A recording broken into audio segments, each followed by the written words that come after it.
माजी मंत्री आणि लातूर जिल्ह्याचे भाजपाचे जिल्हा अध्यक्ष सन्माननीय बसवराज पाटील यांना की आपण संबोधित करायचं. आजच्या या प्रचार सभेचे अध्यक्ष सन्माननीय धोंडीराम मनसेकेजी, आजच्या या प्रचार सभेमध्ये उपस्थित आपल्या राज्याचे सहकार मंत्री आणि आमचे परम मित्र सन्माननीय बाबासाहेब पाटील साहेब, या प्रचार सभेमध्ये उपस्थित आपल्या जिल्ह्याचे माजी पालकमंत्री व भारतीय जनता पक्षाचे आपल्या निवडणुकीचे प्रभारी सन्माननीय संभाजीराव पाटील साहेब, आपल्या जिल्ह्याचे माजी अध्यक्ष दिलीपराव देशमुखजी, माजी आमदार बबुराव खंदाडेजी, माजी आमदार गोविंदनाथ केंद्रेजी, गणेश दादा हक्केजी, बाबासाहेब कांबळे, राजकुमार खडके, शिवानंद हेगडे, ज्ञानेश्वर तोडगिरे, निवर्ती कांबळे, पोटकुळवार प्रतापराव पाटीलजी, माधव पवारजी, शकुंतला घोटे या गावचे सरपंच अब्दुल शेख आणि ज्यांच्यासाठी म्हणून आपण या ठिकाणी आज एकत्रित झालेले आहोत ते या मतदारसंघातील आमचे भारतीय जनता पक्ष आणि महायुतीचे अधिकृत उमेदवार ॲडव्होकेट आदित्य प्रकाशराव देशमुख, पंचायत समितीचे उमेदवार सौ मीराबाई सिद्धलिंग हेगडेजी, तिसरे आमचे उमेदवार कृष्णराज हरिदास भोसले. या प्रचारार्थ उपस्थित असलेले सर्व या भागातील व्यासपीठावरील सर्व मान्यवर आणि आमच्या उमेदवारांना आशीर्वाद देण्यासाठी उपस्थित असलेले सर्व मतदार बंधू भगिनींनो, पत्रकार मित्र, मी प्रथमतः माझ्या वतीनं भारतीय जनता पक्षाच्या वतीनं आपल्या राज्याचे लाडके उपमुख्यमंत्री व आपल्या सर्वांचे जवळचे स्नेही आणि आपले नेते अजितदादा पवार साहेबांच्या प्रतिमेला मी विनम्र अभिवादन करतो आणि त्यांच्या घडलेल्या या घटनेमध्ये आम्ही सर्वजण त्यांच्या दुःखात, त्यांच्या परिवाराच्या दुःखात सहभागी आहोत. आपल्या सर्वांना माहिती आहे की येत्या 7 तारखेला या निवडणुकीच्या निमित्तानं आपल्याला सामोरं जायचं आणि आत्ताच म्हणल्याप्रमाणे ही निवडणूक ही अतिशय महत्वाची निवडणूक. लोकशाहीमध्ये सगळ्या निवडणुका महत्वाच्या असतात. ग्रामपंचायतची निवडणूक असो, पंचायत समितीची निवडणूक असो, जिल्हा परिषदची निवडणूक असो, त्यातल्या त्यात विधानसभेची असो, लोकसभेची असो. आणि लोकशाहीमध्ये निवडणुकीला अत्यंत साधारण महत्व आहे आणि विशेष करून ही पंचायत राज संस्थेच्या निवडणुका तरी अतिशय महत्वाच्या आहे. त्याचे कारण असं आहे की या संस्थेच्या निवडणुका म्हणजे सर्व ग्रामीण भागातल्या प्रश्नाशी निगडीत असलेली ही निवडणूक आहे आणि ही कार्यकर्त्याची निवडणूक. आणि म्हणून या निवडणुकीकडे आपण पाहत असताना आपल्याला माहिती आहे की हे महाराष्ट्र राज्य सुदैवानं अतिशय भाग्यवान आहे की ही पंचायत राज व्यवस्था अख्ख्या देशामध्ये महाराष्ट्रातून सुरुवात झाली. 1962 साली या सगळ्या संस्था सुरू झाल्या आणि त्या काळातल्या लोकांना वाटलं की आपण मुंबईमध्ये दिल्लीमध्ये राहून खऱ्या अर्थाने हे सगळे प्रश्न आपण सोडवू शकणार नाही आणि हे सत्तेचं विकेंद्रीकरण झालं पाहिजे. जेणेकरून विकेंद्रीकरण झाल्याशिवाय ग्रामीण भागातलं नेतृत्व तयार होणार नाही, सगळ्या प्रश्नाला आपण न्याय देऊ शकत नाही, असा एका विचारानं उदात्त हेतून या सगळ्या संस्था निर्माण झाल्या. आणि आमच्यासारख्या अनेक लोकांना त्याच्यामध्ये काम करायला संधी मिळाली. बाबासाहेब पाटलांना आठवत असेल 1992 साली लातूर जिल्हा परिषदेचे उपाध्यक्ष होते आणि मी धाराशिवला उपाध्यक्ष. आणि म्हणून एक आगळ्या वेगळ्या ही संस्था आहे. या संस्थेमध्ये प्रत्येक पंचवार्षिक योजनेमध्ये अनेक मोठे बदल सातत्याने होत आले. आणि आज तरी आपल्या देशाचे पंतप्रधान आदरणीय नरेंद्रजी मोदी साहेब विशेष करून या सगळी पंचायत राज व्यवस्था कशी सक्षम करता येईल, कसं या संस्था लोकाभिमुख करता येईल, या संबंधीचा खूप मोठा प्रयत्न आज मोदी साहेब करतायत. त्याचसोबत महाराष्ट्रामध्ये सुद्धा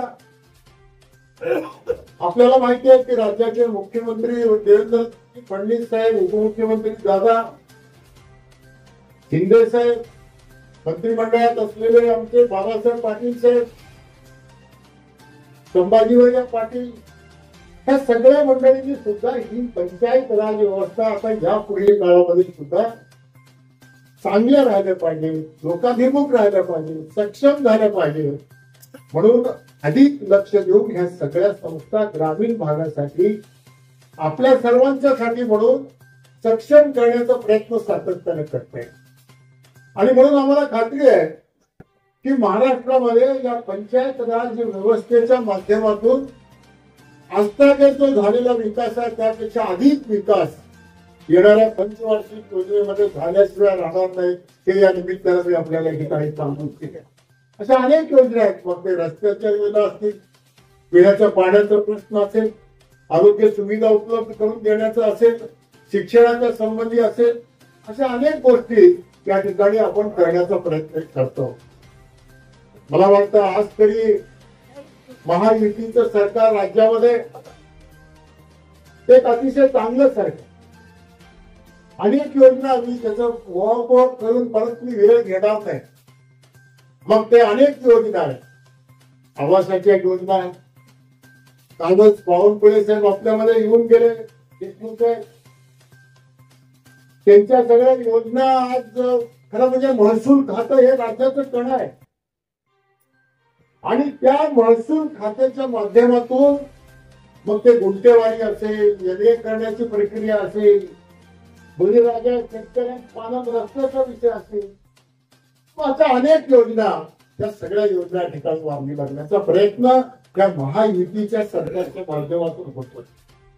आणि म्हणून मला एवढंच सांगायचं आहे की एकीकडे विकसित भारत, एकीकडे विकसित महाराष्ट्र आणि आत्ताच म्हणल्याप्रमाणे त्यासोबत विकसित लातूर जिल्हा सुद्धा आपल्याला या पुढील काळामध्ये करायचे आहे. आणि आपल्याला एवढंच मी या ठिकाणी सांगू इच्छितो की येणाऱ्या या निवडणुकीमध्ये लातूर जिल्हा परिषदेवरती आज आम्ही शेवटचा दिवस आहे. आज खरं म्हणजे शेवटचा उद्या मला वाटतं आज संध्याकाळी 10 वाजता प्रकल्प संपतंय, 10 वाजता संपतंय. आणि मी आपल्याला अगदी आवर्जून सांगू इच्छितो की आमचे महायुतीचे या जिल्ह्यातले सगळे उमेदवार निवडून आल्याशिवाय राहणार नाही आणि लातूर जिल्हा परिषदेच्या त्या वरती महायुतीचा झेंडा फडकल्याशिवाय राहणार नाही, हे या निमित्तानं मी आपल्याला सांगू इच्छितो. मी म्हणून आज खरं म्हणजे खूप मोठं व्यक्त, पण बाबासाहेब पाटील आज येणार आहेत आणि त्यातल्या त्यात देशमुख साहेबांच्या प्रचाराला जायचंय म्हणून देशमुख साहेब 150 किलोमीटरवरून मी आलोय. हो पाटील आणि बाळासाहेब पाटील खरं म्हणजे तुमचा आपलं आभार मानलं पाहिजे की तुम्ही अतिशय मला म्हणले की हे मतदारसंघ त्यांनी 1992 ला याच मतदारसंघातून निवडून आले. शिरूर त्याच्यानंतर या मतदार इथून सुद्धा एकदा निवडणूक लढवलं होतो आपण. आणि हे आपलं जुने मतदारसंघ एवढं सगळं असताना बाबासाहेब पाटलांनी तुमच्या देशमुखांना हे मतदारसंघ देऊन द्या. आता पाटील देशमुख ते देवाणघेवाण चालू ठेवा.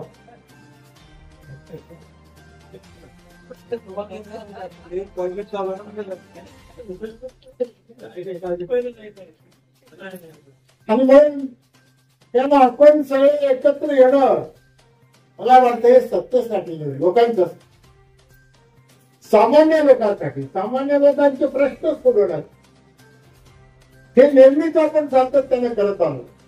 आणि म्हणून आज सुद्धा त्याच विचारानं त्याच ह्याच्यासाठी म्हणून आपण सगळे एकत्र. आणि मला खात्री आहे की या सगळ्या गोष्टीमुळं एक चांगला विकास, चांगलं काम या जिल्ह्यामध्ये झाल्याशिवाय राहणार नाही. पण आता अनेक योजना आहेत आपल्या समोर. हे सगळं योजनाची अंमलबजावणी आणि त्या योजनेचा लाभ लोकांना होणं हे सुद्धा अतिशय गरजेचं आहे. आणि म्हणून आम्ही उमेदवार निवडत असताना, उमेदवार देत असताना सुद्धा अतिशय चांगल्या विचारानं दिलं. आमचे देशमुख ॲडव्होकेट आहेत, त्या मनापासून सुद्धा अभिनंदन. आणि दुसरे आमचे उमेदवार सुद्धा तेवढेच सक्षम आहेत. आणि इथं बाबासाहेब पाटलांनी सांगितलं मला की युती केली पाहिजे. बाबासाहेब पाटलांनी सांगितलं. खरं म्हणजे हे आम्ही महायुतीमध्ये एवढं एकसंघ आहोत, एक विचारानं आम्ही या ठिकाणी चाललेलो आहोत.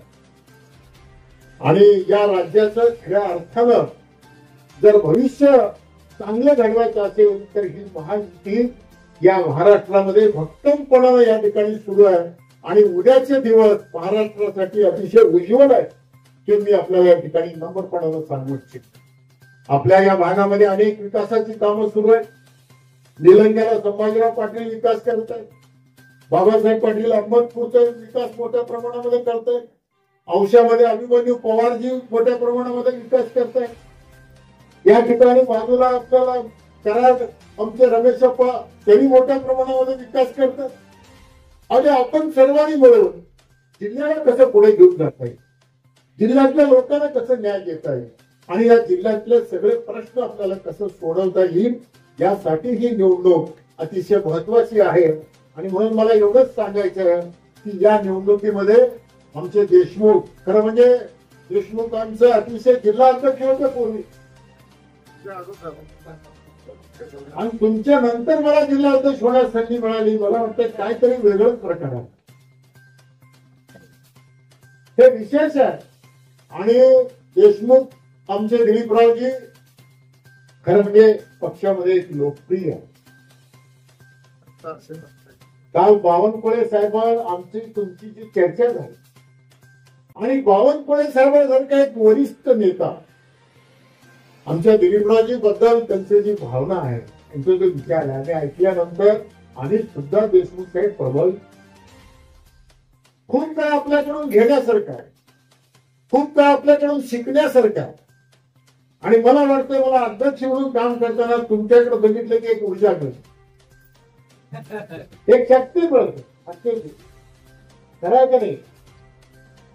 कारण हे व्यक्तिमत्व तसं आहे, एक आगळं वेगळं व्यक्तिमत्व. बाबासाहेब पाटील साहेब एक आगळं वेगळं व्यक्ती. आणि म्हणून अशी काही माणसं एकत्र आल्यामुळं आपल्याला निश्चितपणानं मोठी मदत होईल, सहकार्य होईल एवढंच त्या निमित्तानं सांगतो. आणि बाबासाहेब पाटलांना मी मनापासून शुभेच्छा या ठिकाणी व्यक्त करतो या निवडणुकीच्या बाबतीमध्ये. आणि त्यांच्या पक्षामध्ये दादा गेल्यामुळं एक मोठी पोकळी या ठिकाणी निर्माण, महाराष्ट्राची हानी झाली न भरून येणार. बाबासाहेब पाटलावरती सुद्धा हा मोठा आघात आहे. आणि म्हणून मी एवढंच या निमित्तानं सांगेन की आम्ही सर्वजण एक कुटुंबातली माणसं आहोत. आणि म्हणून एक कुटुंबातल्या नात्यानं आम्ही सगळे बाबासाहेबांच्या पाठीमागं या परिस्थितीमध्ये सामाजिक राजकीय जीवनामध्ये त्यांच्या सोबत आहोत एवढंच या निमित्तानं सांगतो. आणि परत आमच्या सर्व उमेदवारांना मनापासून शुभेच्छा देतो, देशमुख साहेबांना मनापासून शुभेच्छा देतो. आणि आम्ही संभाजीराव पाटील आम्ही सगळे मिळून एक विचारानं चांगल्या पद्धतीने आम्ही काम करतो. आम्हाला तुम्ही सहकार्य करावं आणि आमच्या उमेदवाराला आशीर्वाद द्यावं एवढी विनंती करतो आणि थांबतो. जय हिंद, जय महाराष्ट्र. धन्यवाद साहेब. यानंतर महाराष्ट्र राज्याचे सहकार मंत्री सर्व आमदार बाबासाहेब